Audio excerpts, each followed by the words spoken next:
तरफ में एगो फौजी भाई बाड़े, उनकर ड्यूटी लाग जाता सीमा पे। उनकर औरत अपना भौजाई से कैसे कहत रही,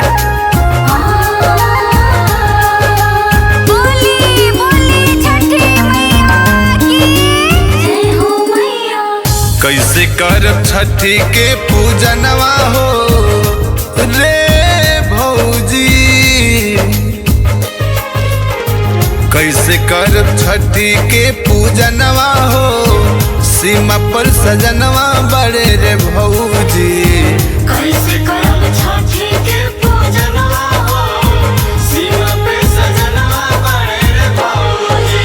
सजनवा बड़े रे भौजी, सजनवा बड़े रे भौजी, सजनवा बड़े रे भौजी, सजनवा बड़े रे भौजी। कहले आई बरग के दिनवा हो, कहले आई बरग के दिनवा हो, सीमा पर सजनवा बड़े रे भौजी। कैसे करब छठी के पूजनवा हो, सीमा पर सजनवा बड़े रे भौजी। कैसे करब छठी के पूजनवा हो, सीमा पे सजनवा बड़े रे भौजी।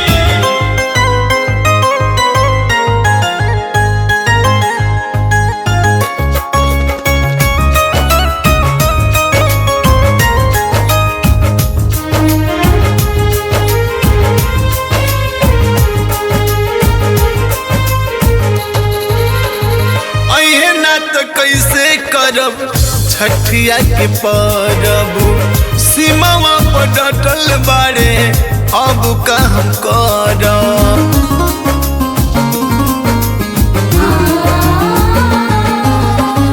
अहे ना त कैसे करब छठिया के परब, सीमावा पर डटल बाड़े अब का हम करब।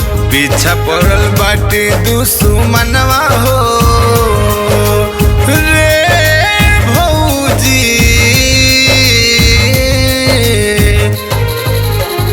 पीछा पड़ल बाड़े दुश्मनवा हो, सीमा पर सजनवा बड़े रे भौजी। कैसे करब छठी के पूजनवा हो, सीमा पे सजनवा बड़े रे भौजी। सजनवा बड़े रे भौजी, सजनवा बड़े रे भौजी, सजनवा बड़े रे भौजी। कैसे करब छठी के पूजनवा हो, सीमा पर सजनवा बड़े रे भौजी। कैसे करब छठी के पूजनवा हो, सीमा पे सजनवा बड़े रे भौजी।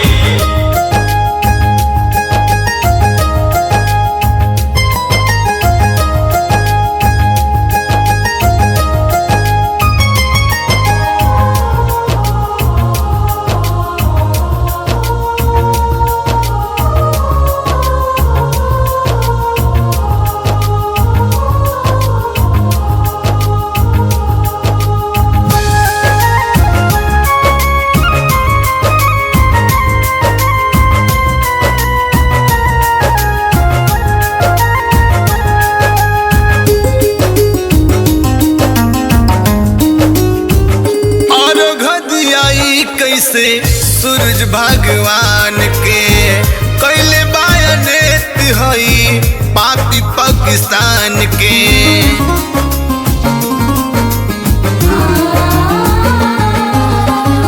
अर्घ दियाई कैसे सूरज भगवान के कैले बायनेत हई पापी पाकिस्तान के।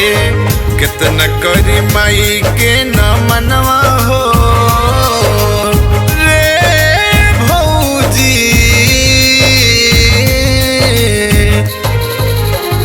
कितना करी माई के न मनवा हो, सीमा पर सजनवा बड़े रे भौजी। कैसे करब छठी के पूजनवा हो, सीमा पे सजनवा बड़े रे भौजी। सजनवा बड़े रे भौजी, सजनवा बड़े रे भौजी, सजनवा बड़े रे भौजी। कहले आई बरग के दिनवा हो, सीमा पर सजनवा बड़े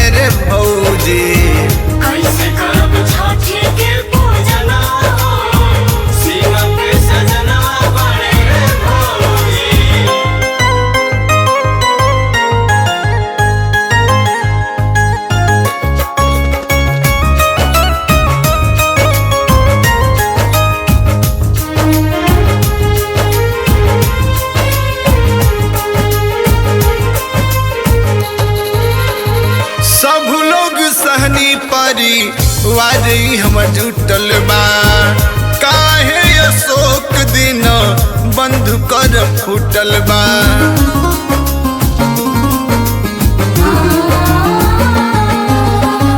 सब लोग सहनी परिवार यहाँ जुटल बा काहे अशोक दिन बंधु कर फूटल बा चमकी कवि नद के भावनवा हो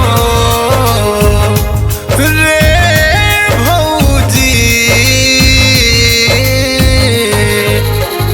चमकी कवि नद के भावनवा हो सीमा पर सजनवा बड़े रे भौजी कैसे करब छठी के पूजना सीमा पे सजनवा बड़े रे भौजी सजनवा बड़े रे भौजी सजनवा बड़े रे भौजी सजनवा बड़े रे भौजी कहले आई बरग के दिनवा हो सीमा पर सजनवा बड़े रे भौजी कैसे